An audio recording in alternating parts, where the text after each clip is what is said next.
Hey guys, welcome to the recap. I'm excited to do another one of these. We are starting a new series this week called It's Personal. And we're going to be talking about faith and how it's personal. We're going to be talking about God and how He's a personal God.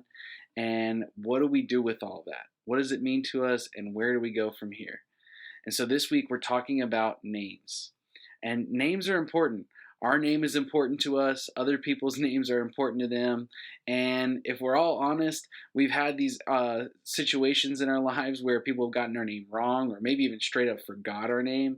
And they can sting a little bit. It can go all the way from, the Starbucks barista spelling your name wrong on a cup to somebody you thought you were close with just totally forgetting your name and blanking on who you are. And the latter of those situations can really sting because our names matter. And we know that if somebody doesn't know our name, we don't have a relationship with them, especially if we thought we did and they forgot who we are. And we all want real relationships. We don't want to be in fake relationships or friendships. We want real friendships and real relationships. But I think even more than that, we want personal relationships. We all want the BFF who knows us and sees us and knows who we are and still loves us anyways, right? We all want that friend that's got our back no matter what, that knows our name and we know them. We all want that. And I wonder if I were to ask you to list people who know your name, if God would show up on that list.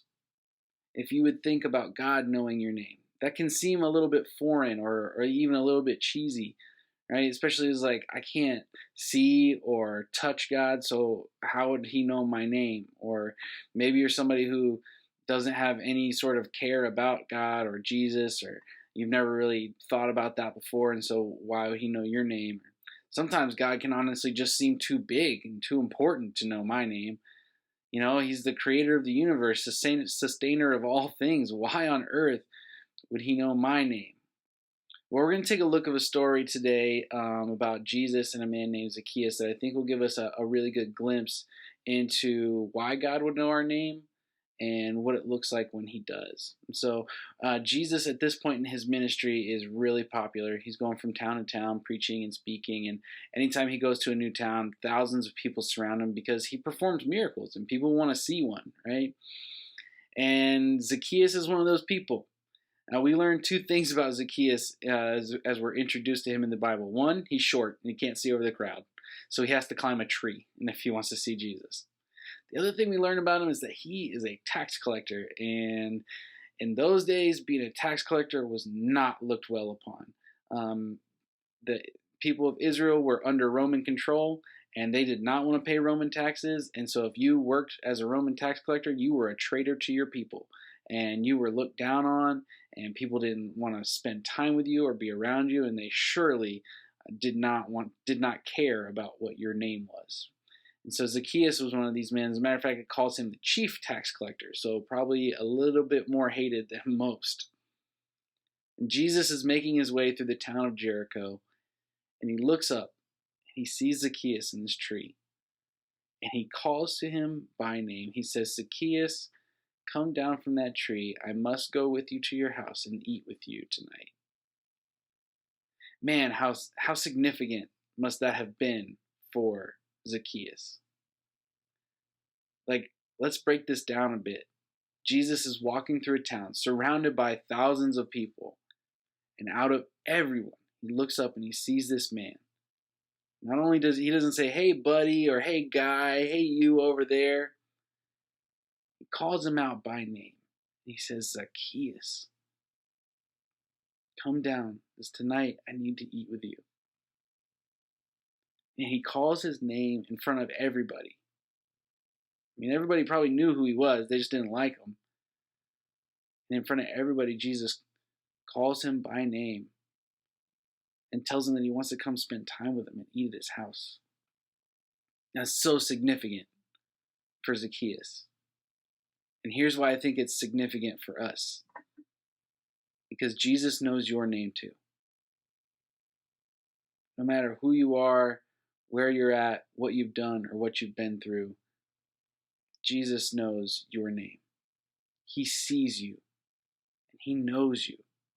He cares about you. He wants to spend time with you. That's how I know God is a personal God. It's by looking at the life of Jesus. Now, why does this matter?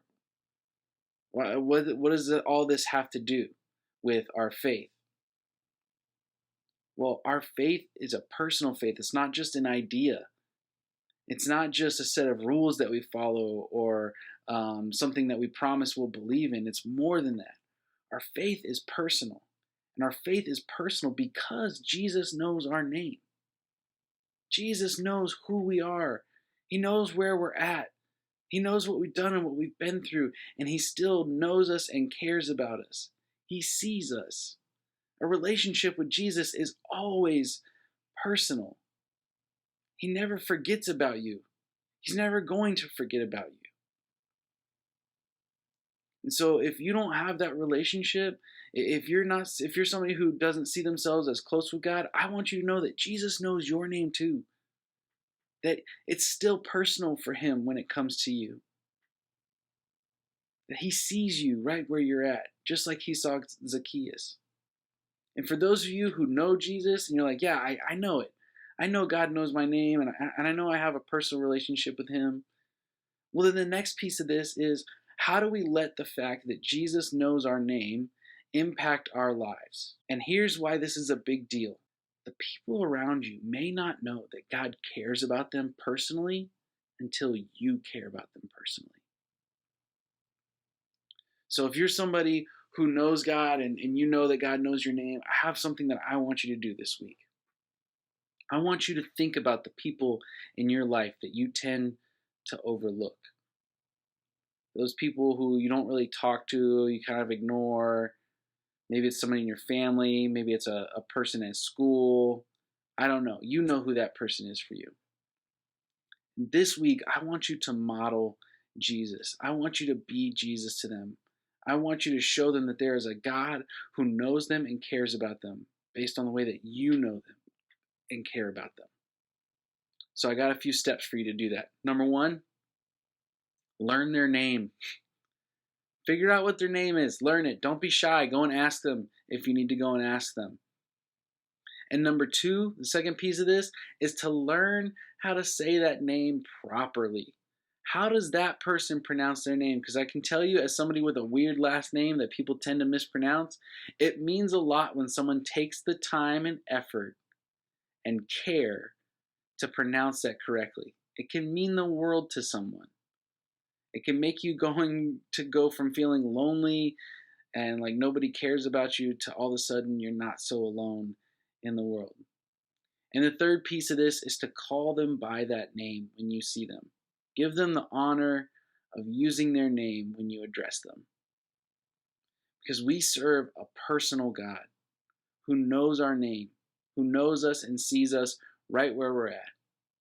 And we want to be that for the people around us.